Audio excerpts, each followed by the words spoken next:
What is up, everybody out there? It is me, Divisor. I'm gonna be coming at you guys with a roasting video. So basically, I'm making this video about this kid who says he's joining the fandom of the furries, and how he's talking about how it's good and stuff. Don't get me wrong, do what you want and shit, but I just think it's a little bit funny how he just says the stuff and how he just defends them. It's like that one video I made a couple months back. Go check it out in the description. It's alright video. It's not the best, of course, but it's in the description. Go check it out.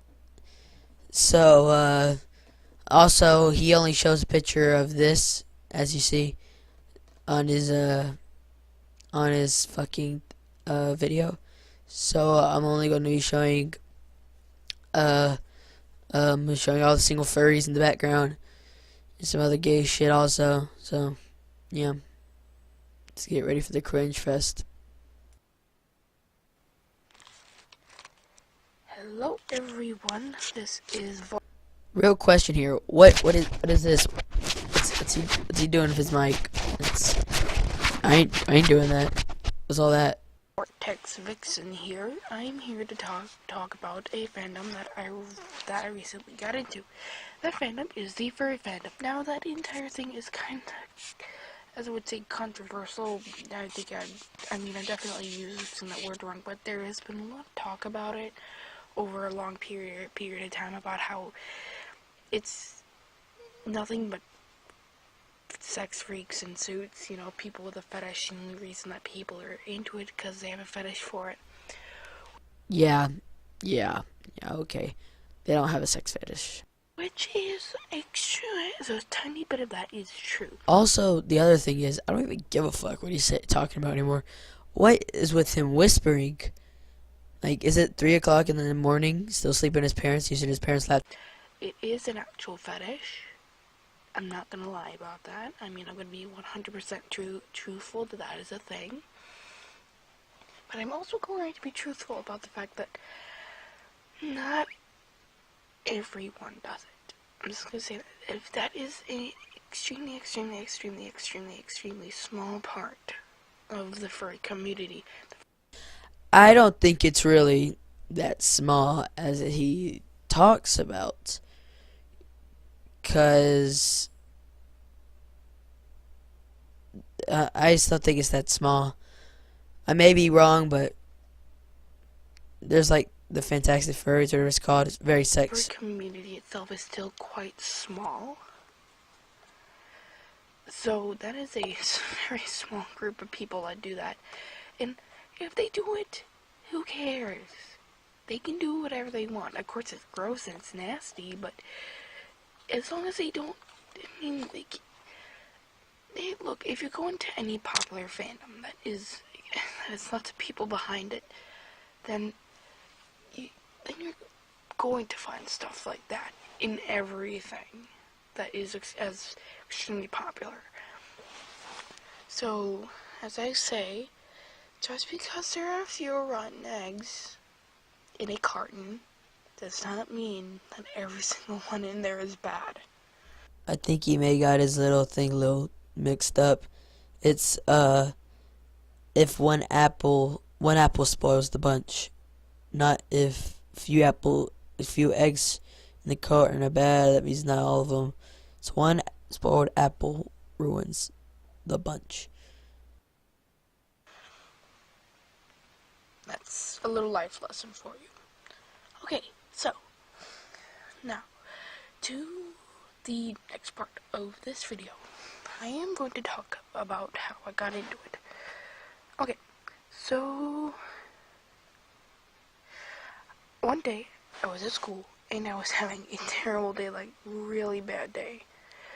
I'm not gonna go into detail because I don't think you guys really need to know about my social life. I don't think that's necessary whatsoever. So I was having a bad day, of course.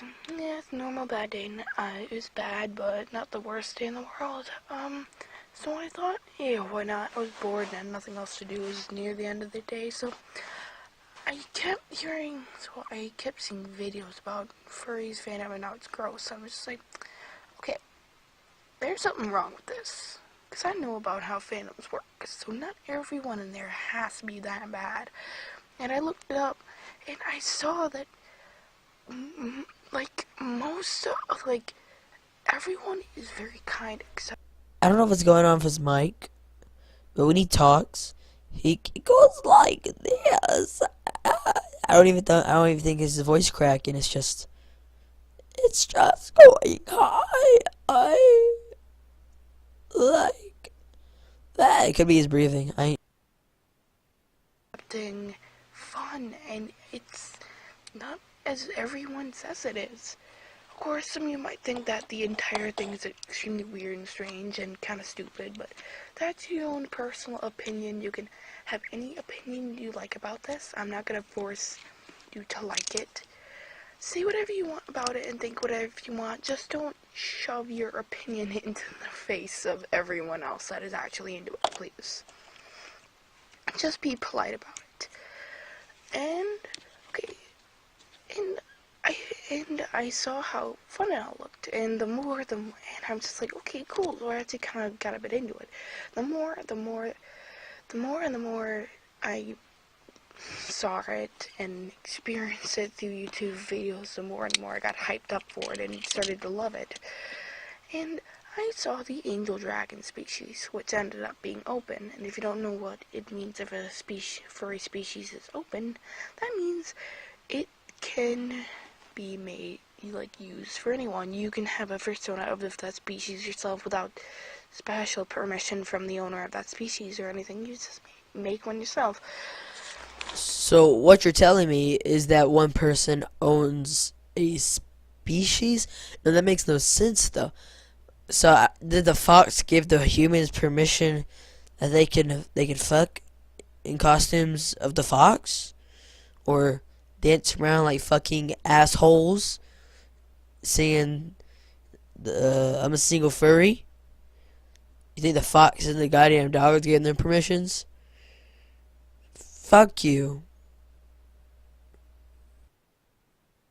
I found the angel dragons, and and they were open, so I thought it's cool. The only rule in that is that your character cannot have a ring around its muzzle, like Telephone the angel dragon does, which is okay, So I got into it, and I wanted a persona. I've been thinking about it for a while, and it took me the longest time to come up with one. So that's when I finally came up with, Galaxy.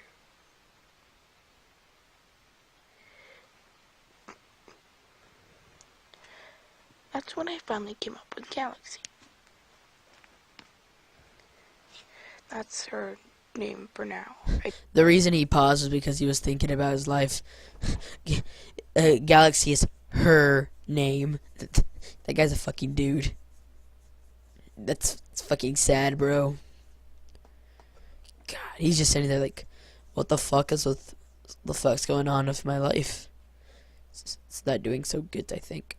Don't have a name really brought up entirely. I mean, that's kind of the name I have set for now, but it might change in the future. So Galaxy, if her good emotions are stronger, she turns into Nova, who is bright and happy and composed of all of her Galaxy's good emotions. If her bad emotions are stronger, then she turns into Void, which is a mashup of all of her bad emotions. And that's basically it.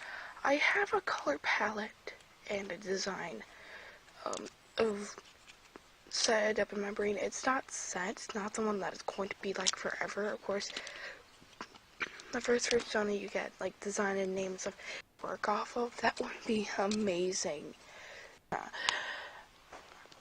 I won't be surprised if I find this in a cringe compilation or something. So good night. And thanks for watching. Alright, that's enough of that. So that kid did admit that he was going to be on a cringe compilation. So you really can't get mad at me for bullying or anything like that. And also, I have nothing against furries. Alright? So before you start calling me a bully against bullies to furries, damn it. It's just for joking purposes. Okay? So yeah, there's also been this other kid that had been wanting me to roast him. His name is Damian Mulkey. Yeah, Mulkey. He makes, I don't know, supposed to be like Keemstar or something, but just without the controversy. So yeah, that's it. And Damien, you're next, dude. So deuces.